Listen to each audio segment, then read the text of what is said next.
Good afternoon. I am before a very formidable audience. I am aware of it. My eyes went upwards and to the last because I know in XLRI you don't have backbenchers, you have only backbenches.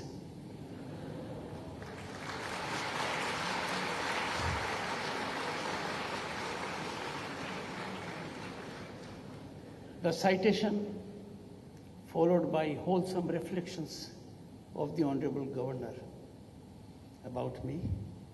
There can be many caveats, but I take it in all humility. Honorable Governor of Jharkhand, Shri C.P. Radhakrishnan, Shri T.V. Narendra, Chairman XLRI, also Chairman IIT Kharagpur, and has deep connect with IIM Calcutta. I can never forget my days as Governor State of West Bengal.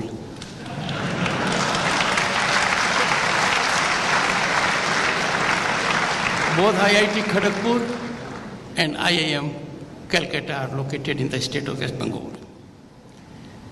Father S. George, Director XLRI, Dr. Sanjay Patro, Dean Academics XLRI, Father Donald D. Silva, Dean Administration XLRI, Shri Sunil Gupta, Senior IAS Officer 1987 batch, a product of IIT Kanpur, Secretary to Vice President, distinguished faculty, and my dear boys and girls, the students who will shape the destiny of this nation. My greetings to all of you this afternoon.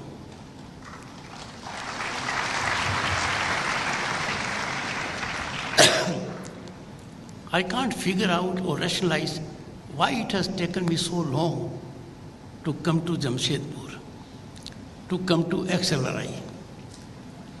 I will make good the loss and burden you with my frequent visits. Be assured about it.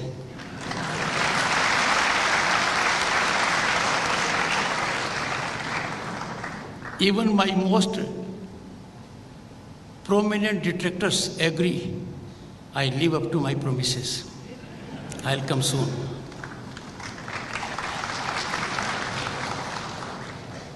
But what an occasion. Absolute delight for me to be amongst you all on the Platinum Jubilee of XLRI and share my joys of its journey over the years. The city of Jamshedpur is a testament to the vision of Jamshedji Tata, the pioneer whose dream carved this metropolis out of wilderness. Look at the level of creativity. Its evolution mirrors the evolution of our nation, embodying the spirit of resilience, innovation, and progress. Boys and girls, Jamshedpur defines innovation. Jamshedpur defines enterprise. This institute is a symbol of that.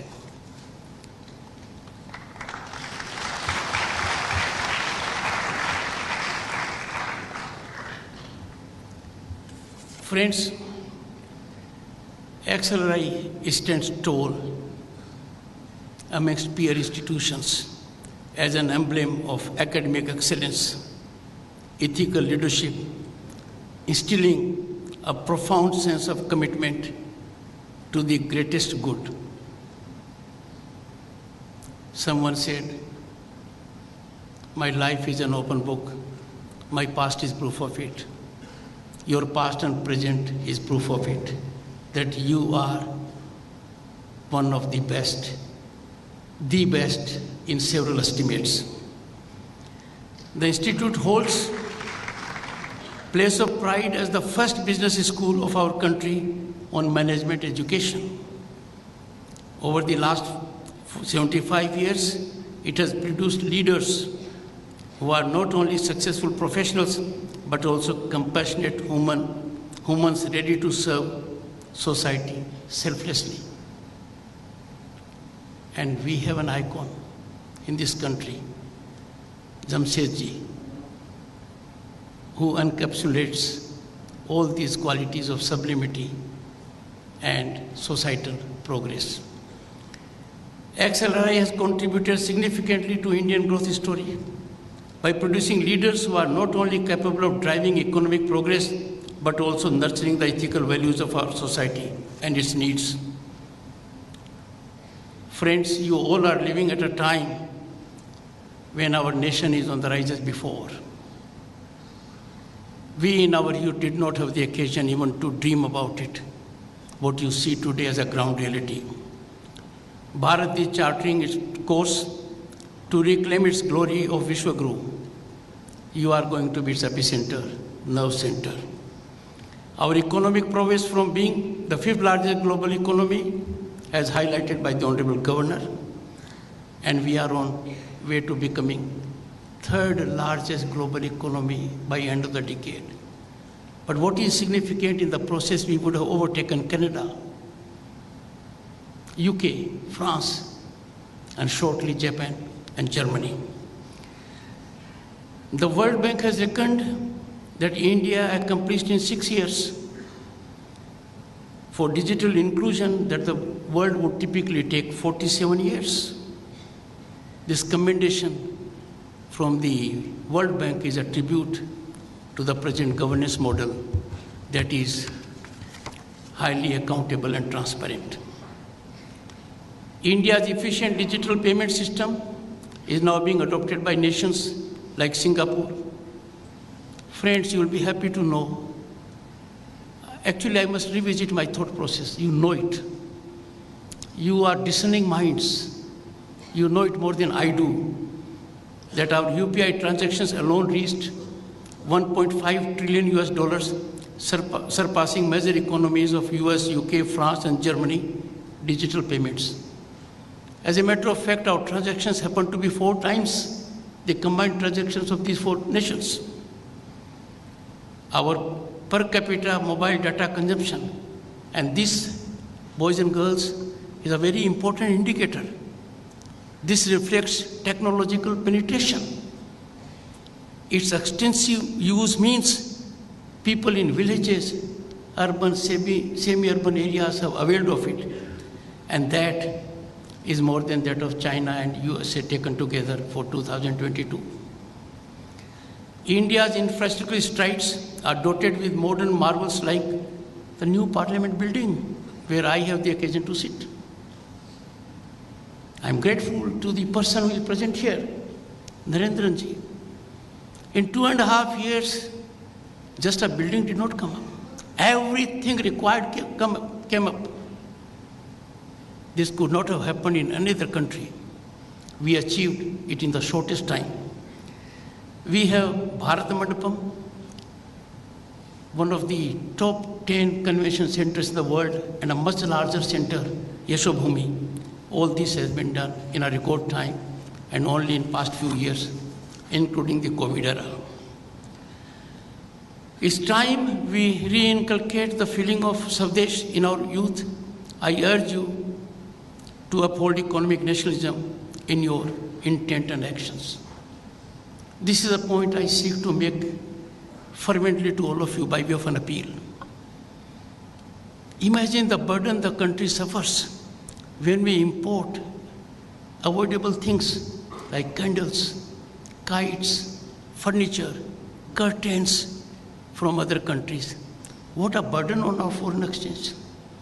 But then it has another 2 facets also. It doesn't allow our people to make it. In the process, we are handicapping employment of people. At the same time, we are also coupled with this impeding entrepreneurial growth. You are the minds.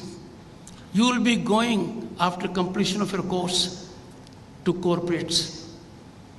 You can catalyze a big change. You can inculcate in the people a deep sense of economic nationalism. You can sensitize them, and you can achieve it. I'm sure you'll do that.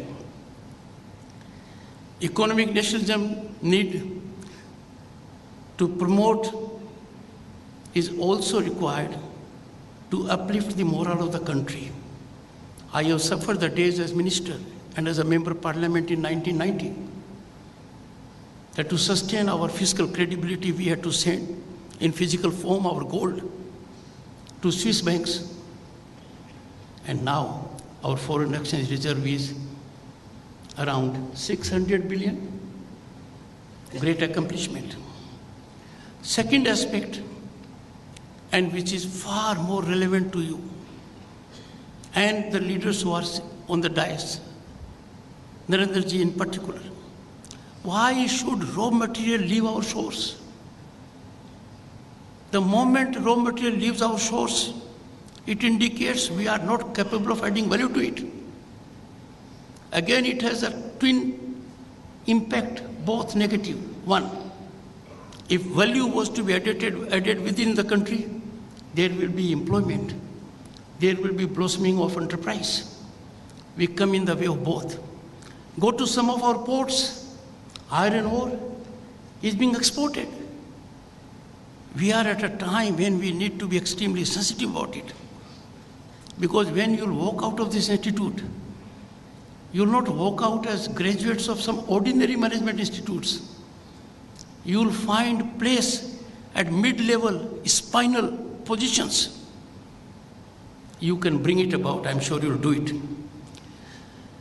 The nation is at a time when there is global recognition of its prowess, its power, be it in the sea, land, air, or space.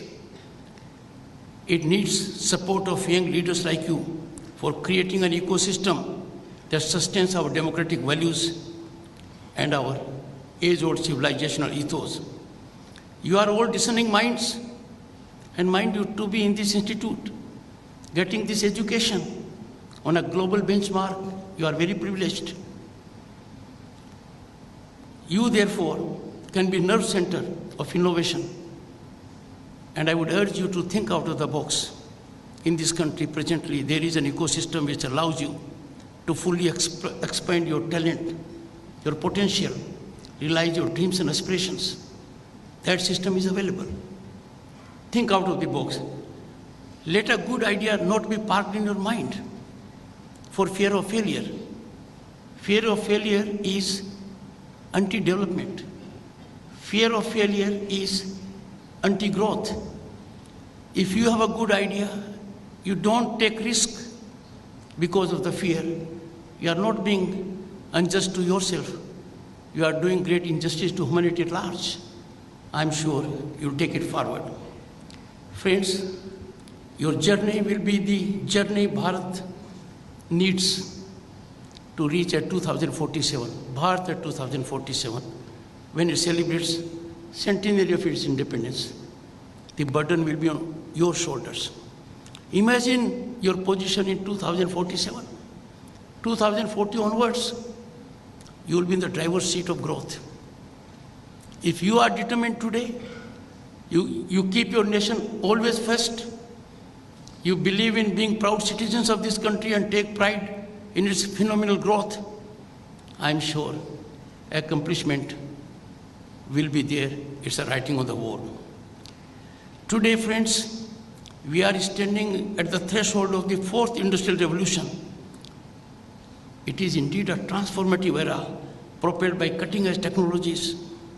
The dawn of technology like artificial intelligence, Internet of Things, machine learning, quantum computing, 6G technology, and green hydrogen present unparalleled opportunities to redefining industries, reimagine solutions, and revolutionize how we live and work.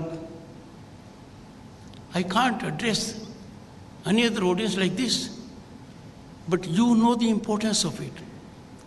Our Bharat has a quantum commission for quantum computing. There is already an allocation of 6,000 crores. We have green hydrogen mission.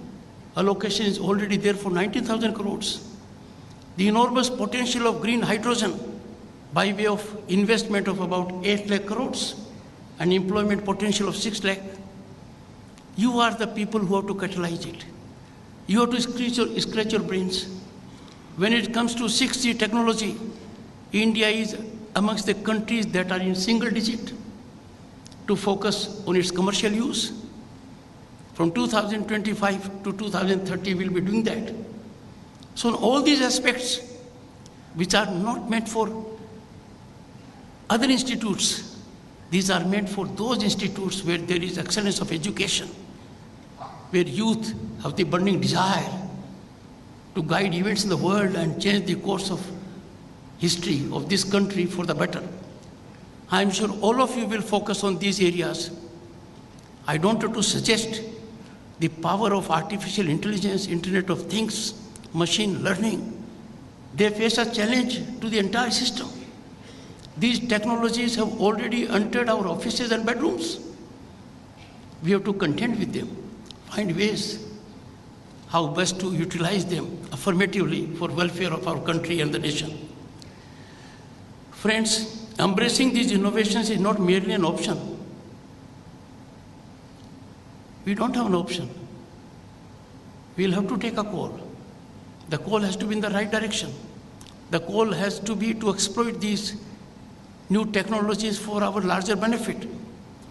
Our visionary leadership and impactful execution. Thanks to it, an ecosystem is in place that you can explore it now.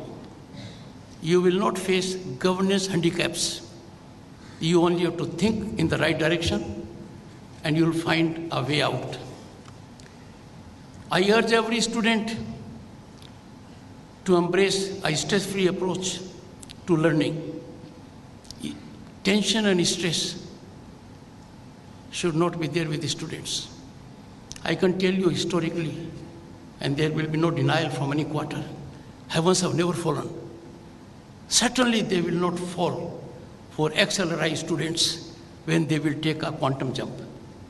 That is bound to happen. So please, it is crucial to understand that success isn't solely measured by the weight of books or the pressure of grades, but by the passion for learning and the resilience to overcome challenges.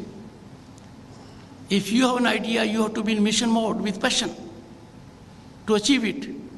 And that is why you'll find the entire economic structure is changing. We have such an established person from industry that it is economic exploitation by use of technology that is positioning some of the corporates in double digit. That is something which you can do, you'll have to do it, and you are capable of doing it. I appeal to the management to foster an environment where mistakes are viewed as stepping stones to wisdom and where self-care and mental well-being take precedence alongside academic endeavors. I am told this soothing environment is already here, but then this has to be further enhanced. A stress-free mindset not only enhances creativity and innovation, but also cultivates a holistic development, ensuring that each student flourishes not just academically, but as well-rounded individual, ready to tackle the complexities of life beyond classroom. I can tell you something which will slightly startle you. Once you complete your course here, your learning doesn't end. Another kind of learning begins. So you will have to learn all your life, and that learning will stand you in good stead to serve society and achieve your personal goals also. Friends, boys and girls, as you continue to work towards the noble ideals of compassion and selfless service, and mind you, these twin principles are embedded in our civilizational ethos for thousands of years. We have demonstrated to the world that we are committed to them. During COVID pandemic, 1.3 billion people were helped by the government, but we also lent assistance to 100 countries. We believe in helping others also, hand-holding. Friends, in line with the vision of the founding fathers of XLRI, which was revealed in the video which I had the occasion to go through recently, I would like to extend my congratulations to all of you in reaching this milestone. To reach this milestone is a matter of life. An institution which starts will complete 75 years. But to reach this milestone so gloriously, evoking all-round respect, is a great achievement. Congratulations to all of you.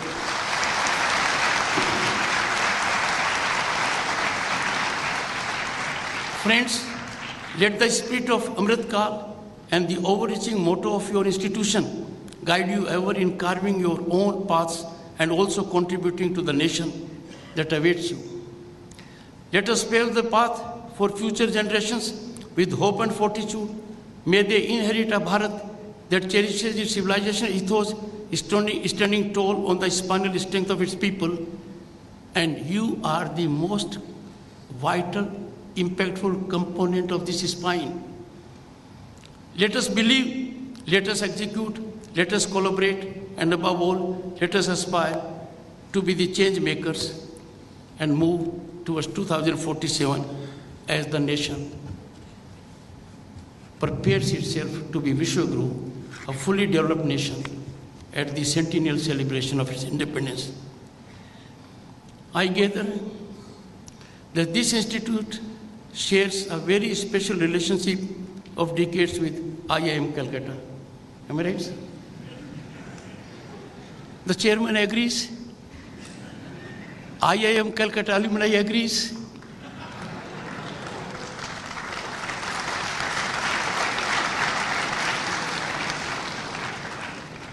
I hope I have more such agreements in Rajya Sabha.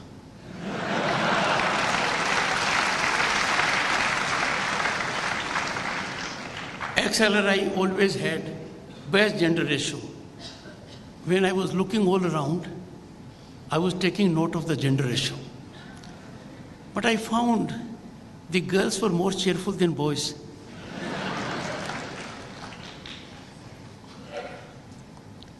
Easier to find life partner here than anywhere else.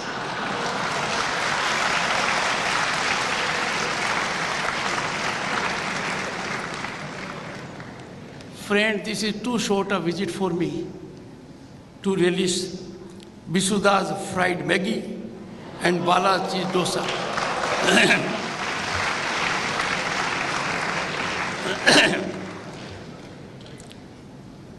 I can assure you, I will come here. I hope I come here without a check because my wife is extremely careful what I eat and what I don't eat. But then I always believe in my persuasive power and the reputation of XLRI, that I will find a way out. Friends, over the years, IIM Calcutta and XLRI Jamshedpur have established a reputation as two top management institutions. I have been to IIM Calcutta by virtue of being governor and also by virtue of being the situation that it is beyond the purview of the state government.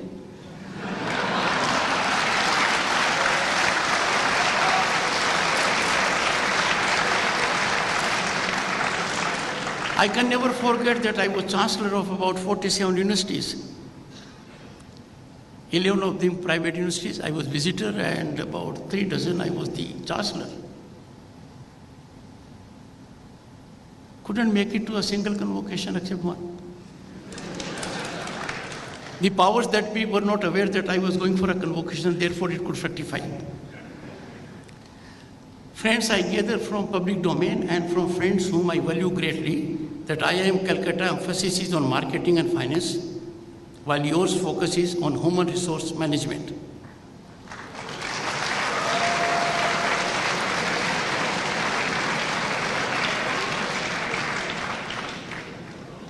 Narendra ji may have to do a delicate balancing act because it is gathered from public domain that students and alumni from both institutes frequently engage in friendly competition bouts and banter. But he is capable of playing very delicately. Still Authority of India Chairman Shri Sushil Rungta, an alumni of BITS Pilani, a dear friend of mine for decades, more than 5 decades, has so much respect for him that I will never be able to judge him all my life. I'll have to go by what Sushil says. And he says he has a steel frame that will never weaken.